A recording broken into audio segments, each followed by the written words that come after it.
Historia ya maisha ya watakatifu. Tarehe 28 Novemba, kanisa linafanya kumbukumbu ya Mtakatifu Katarina Labore Mtawa. Wakatoliki wanaifahamu medali ya Maria wa Miujiza ni wengi, lakini asili ya medali hii haieleweki. Ni Katarina Labore aliyeagizwa na Bikira Maria katika matokeo yake ili aitengeneze. Akiwa na umri wa miaka 25 aliingia katika shirika la masista wa Vicenti wa Paulo. Alikuwa msichana wa kawaida, mtulivu sana, baridi kidogo kitabia, na mwenye imani kubwa. Aidha alimtegemea sana Bikira Maria, japo hakudhihirisha kwa nje hiyo namna yake. Akiwa bado mwanafunzi wa utawa, yaani mnovisi, alitokana na Bikira Maria mnamo tarehe 27 Novemba 1820. Alimshirikisha tukio hilo kiongozi wake wa kiroho, naye aliandika hivi: mnovisi amenambia kwamba aliona sanamu ya Bikira Maria kama vile picha, jinsi alivyoonyeshwa mara nyingi kwa jina la mkingi wa dhambi ya asiri.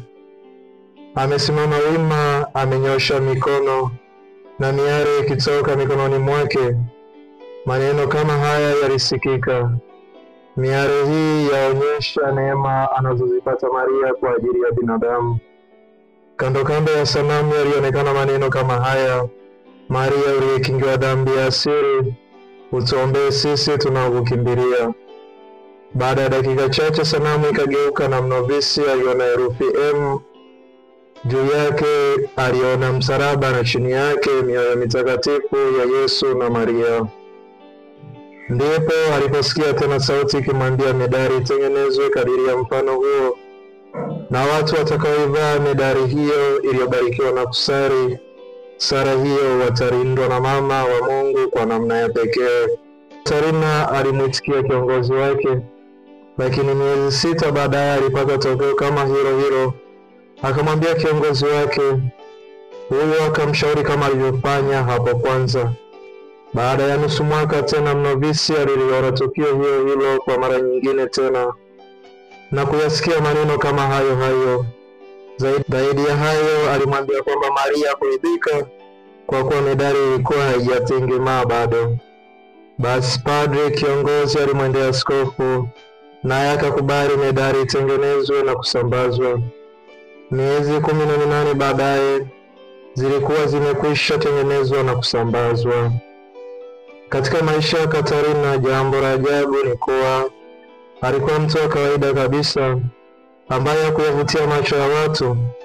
Utakatifu wake ulilingana na neno la kumfuasa Yesu Kristo, kwamba penda kutokujulikana na kutokuheshimiwa.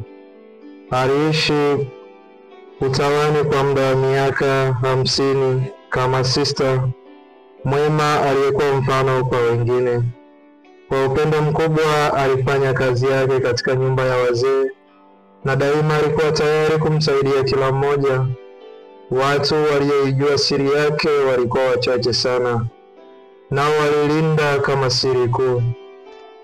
Sista Katarina alikufa tarehe 31 Desemba 1876.